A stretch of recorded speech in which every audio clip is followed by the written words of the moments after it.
Welcome back, everyone, to another deep dive. From AI-inspired insights from farmers.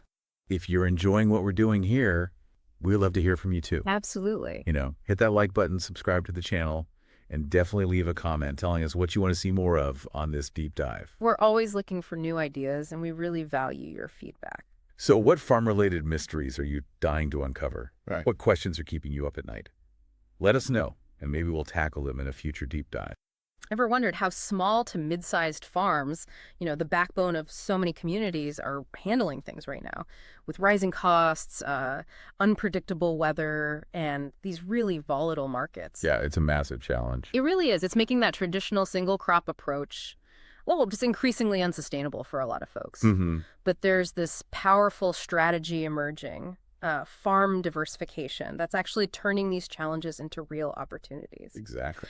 For this deep dive, we've really dug into a whole range of materials, practical articles on new income streams, academic research, and even these really compelling stories straight from farmers. Real-world experience. Exactly. So our mission today is to give you, whether you're just curious about farming or maybe thinking about getting into it, some real actionable insights, how farms can build resilience and, well, thrive. Right. And it's more than just, planting a few different things. It's a fundamental shift. It's about transforming the farm into a resilient, multi-revenue business that can adapt. Okay, so let's unpack the basic why. Why diversify? The biggest thing that jumped out from everything we read, it's definitely reduced risk. Absolutely. If you've got everything tied up in one crop and a hailstorm hits or a new pest comes through or the market just tanks. If your whole income can just disappear. Right. Overnight. Right. Diversification means spreading that risk. Different crops, maybe some livestock, maybe even things that aren't strictly farming. And it's not just about surviving a bad year, is it? It's also about having the freedom to, innovate in one area because another part of the farm is doing well. It allows for growth, not just recovery. That's a great point. And the benefits go way beyond just the finances. It's fascinating how diversification often leads to improved soil health. How so? Well, things like crop rotation, which is often part of diversifying, naturally reduce erosion, they improve the soil structure, prevent nutrient loss. Which means less need for chemicals. Exactly. Less need for expensive chemical inputs. Yeah. So you get a healthier foundation for the whole farm. It's more sustainable. That makes sense. And thinking bigger picture, that links to improved food security too, right? A diverse farm means a more steady supply of different foods year-round, even if there's a drought or a flood. Consistent food for the community. Plus, the environmental wins more biodiversity, less chemical reliance. It pushes towards, truly sustainable agriculture. It really is a win-win. And get this, one source had a striking statistic. Diversifying can actually multiply profit margins by 300 to 500%. Wow. 300 to 500%. That's huge. It is. It's the difference between just being a price taker for a commodity and becoming a price maker, building a brand, connecting with customers, capturing that whole value chain. Okay, that's a game changer. So we've got the why, resilience, profit, but how does this actually look on the farm? What are farmers doing? Let's get into these multi-enterprise models. What's maybe one surprising way farms are bringing in new revenue? Yeah, it's incredibly varied. Yeah. But one really interesting path is agritourism, basically turning the farm itself into an attraction. Like people visiting the farm? Exactly. Think farm tours, showing people daily operations. You could charge, say, $15, $25 a head for that. Or educational workshops, beekeeping, composting, that sort of thing. Those might be $50, maybe $150 per person. Schools pay decent money too, maybe $200, $400 for a field trip. Just for a tour. That's clever. And then there are the classics, I suppose, like you-pick operations. Oh yeah, you pick is huge. And seasonal events. People love picking their own strawberries, blueberries, pumpkins, and they pay premium prices for it. Maybe $4 to $8 a pound, way more than wholesale. And festivals too. Corn mazes, hay rides. Those can bring in thousands per event. And then there's farm stays, offering overnight accommodation. Think converted barns, maybe glamping tents, or even renovated grain silos. Those can go for $100.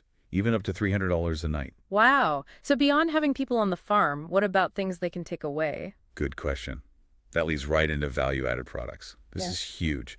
Taking your raw crops and turning them into premium goods. Like jams or sauces. Exactly. That $2 basket of tomatoes, process it, jar it nicely with your farm story. Suddenly it's $12 worth of marinara sauce.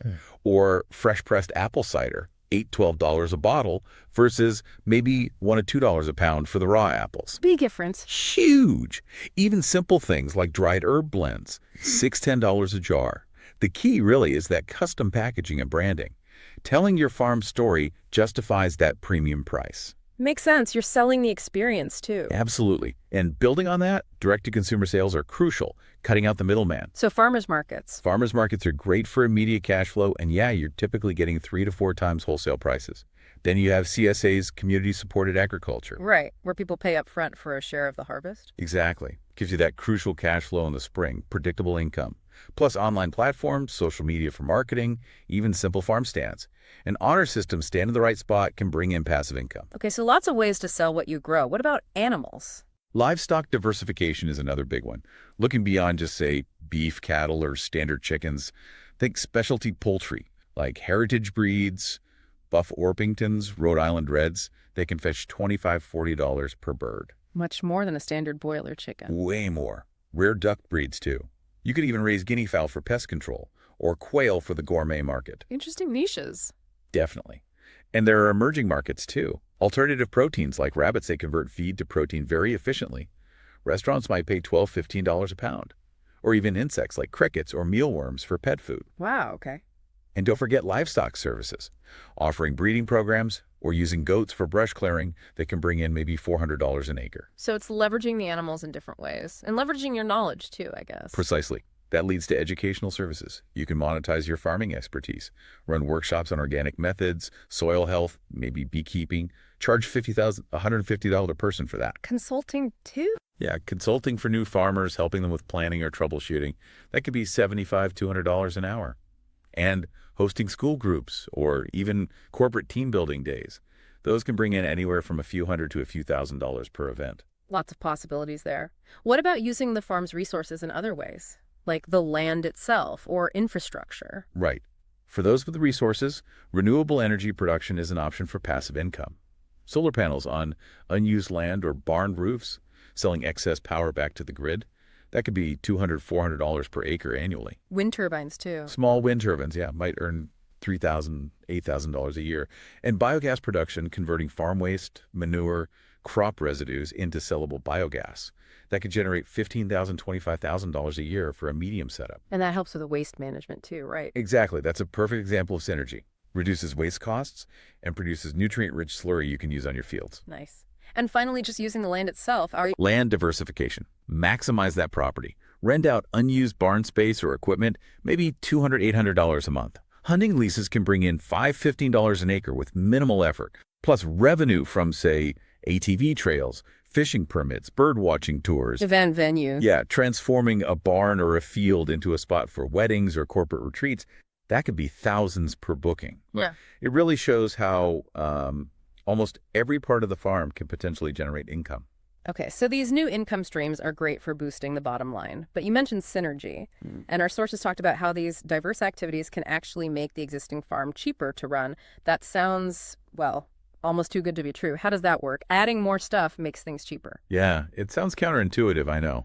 But it's what economists call economies of scope. Yeah. It's about finding ways these different activities complement each other and optimize the whole operation. Like that biogas example we just talked about. You're taking farm waste, something that costs money to deal with, and turning it into sellable fuel and fertilizer slurry for your crops. So one input, two valuable outputs, plus reduced waste cost. Right, turning a cost into revenue streams. Exactly. Or think about crop rotation again. It's part of diversification, yes, but it also naturally improves your soil health over time. Better soil means you need fewer expensive inputs like chemical fertilizers and pesticides. Ah, I see. It creates these positive feedback loops. Precisely. And we saw examples where farms started developing their own capabilities, like making their own biological inputs instead of buying commercial ones. If you use them right away, it could be significantly cheaper. So you're building internal efficiencies. Yes. And think about it from a management angle, too. If you hire staff to help run these diversified ventures, it can free you up as the farm owner to move from working in the business, doing the day-to-day stuff, to working on the business, focusing on strategy, management. Which can make the whole operation run better. Exactly. And it often leads to more stable year-round work for your staff, which is a huge plus in agriculture. At the end of the day, by not having all your eggs in one basket, The whole farm just becomes more financially stable, less vulnerable to shocks in one market. It reduces that stress, that potential cost of recovering if your single income stream fails. It gives you more control. Okay, the strategies make sense, the potential is clear. But what's it really like for farmers doing this? We looked into some powerful real stories. What really pushed them to make that leap into diversification? Well, a huge driver, again and again, was just seeking resilience, protection against, unpredictable weather and those wild market swings.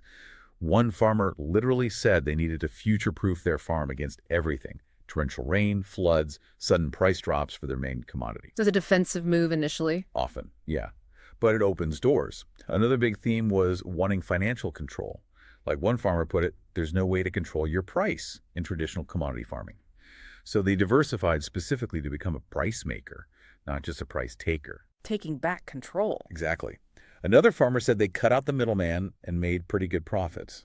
And beyond the money, it often created jobs for family members. And interestingly, some said it actually increased the fun of farming. That's nice to hear. Yeah. One family felt diversification was the best way to make every hectare count on their smaller property. That sentiment seemed pretty common. But it can't all be smooth sailing. What were the big challenges they faced? Oh, definitely not smooth sailing all the time. The number one challenge mentioned: time commitment. Diversification is, as one farmer put it, a lot of time. Long hours, careful planning needed so you don't neglect your core farming activities, juggling multiple planting schedules, harvests, processing for value-added products. It's intense. I can imagine like running several small businesses at once. Pretty much. And then there's the capital outlay. Getting started often requires significant investment. And things don't always go to plan, right? So there are ongoing expenses, financial pressure. It's not always easy to secure finance for these newer ventures either. And you need new skills too, presumably. It's not just about growing things anymore. Absolutely. That was a big one. Farmers talked about needing skills in marketing, social media, managing online stores, things that are, quoting one farmer, very different skill sets to being able to manage cattle. Right. Suddenly you need to be a marketing guru. You do. And another frustration that came up quite a bit was government red tape. Dealing with complex local council approvals, even for something seemingly simple like basic agritourism, some felt really bogged down by bureaucracy. That sounds frustrating. But despite the challenges, were there moments of real success? Things that made it worthwhile? Definitely. There was immense satisfaction reported from building new skills, really understanding the whole supply chain from field to customer, a lot of pride in connecting city folks with where their food comes from, showing them authentic farming. Bridging that gap. Yeah. And the practical benefit of improved cash flow was huge. Yeah. Moving from maybe one or two large sporadic payments a year to more consistent smaller income streams throughout the year, that makes a massive difference to managing finances. I bet. Less stressful. Much less stressful. The importance of building networks, connecting with other farmers, doing similar things, that came up too. Good for practical advice and just mental health, sharing the journey. It seems that while the learning by doing approach could be expensive, one farmer admitted they burned cash for years figuring things out eventually. It led to success and this real sense of mastery over their own business destiny. So if someone listening is feeling inspired by this, thinking maybe they could try diversifying, how do they actually get started? What's the first step? Well, based on what we've seen, the absolute crucial first step is strategic planning. Okay, not just jumping in. Definitely not just jumping in. This isn't just about deciding what new crop to plant. It's about doing your homework, researching market opportunities, really understanding who your target customers are, carefully evaluating different potential income streams before you invest significant time or money. So planning reduces that costly trial and error phase. Exactly. Good planning can save you a lot of the headaches and expense that some of those early adopters went through. And alongside planning, building your skills is key. Marketing, the business side of things. Precisely. Getting training in market research, business planning, financial management, being prepared in those areas makes the whole process much smoother. And don't go it alone. Support systems are vital. What kind of support is available? It varies. Traditional grant schemes might have changed, but there can still be opportunities. Look for things focused on improving farming prosperity or added value within agricultural support programs. Sometimes smaller local grants are available too. And getting advice. Crucial. Seek out external advice and specifically look for specialist business advisors who understand agriculture, not just your regular accountant or lawyer. There's definitely a need for more joined-up government support, maybe simplified planning rules, perhaps even dedicated regional advisors who can guide farmers through the maze. A one-stop shop would be helpful. Hugely helpful. And finally, get your financial house in order. Look into specialized agricultural financing options, understand available subsidies, definitely get agricultural insurance to cover unexpected events, and try to build up contingency funds. At the end of the day, though, a lot of it comes down to mindset, resilience, passion, discipline. Approaching it as an opportunity, not out of desperation, and being ready to learn and adapt constantly. Okay, fantastic advice. Now, as a special bonus for everyone listening, we wanted to pull out 3 specific diversification ideas. These are ones our sources suggest are particularly good for small to mid-sized farms, high impact, but without needing a massive amount of upfront cash. Yeah, these are really practical starting points. Okay, idea 1, direct-to-consumer sales. We're talking farm stands, maybe starting a CSA program. Why is this low cost?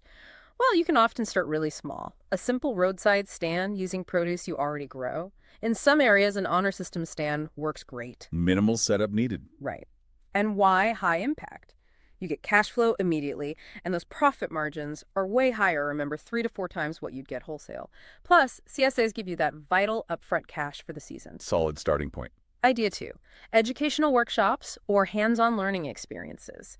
Why low cost? Because you're leveraging what you already have, your knowledge, your practical skills. Those are incredibly valuable.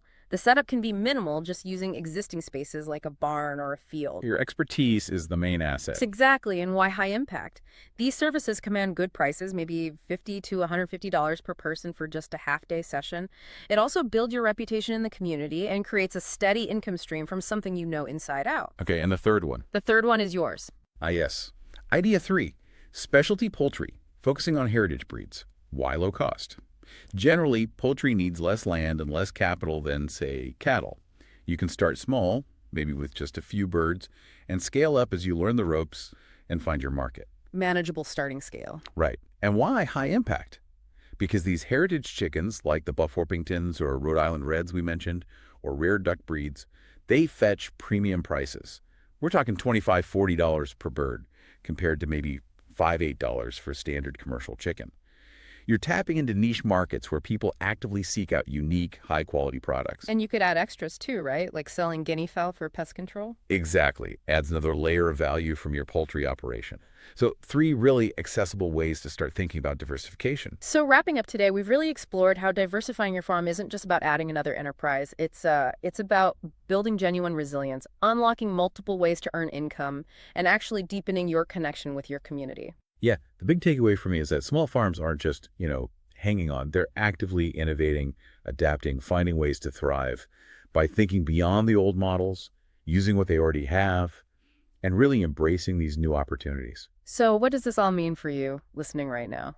Maybe take a moment. Think about your own farm or the farm you dream of. What are its unique assets? Your land, sure, but also your skills, your passions. Is there one new thing, maybe 2, that you could explore?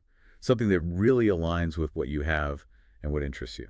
And how might that first step, that one move towards diversification, transform your farm? Not just the finances, but maybe your own sense of fulfillment and the impact you have on the community around you. Something to think about. We hope this exploration has been valuable. Thanks for joining us on The Deep Dive. Hitting that like button and smash that subscribe.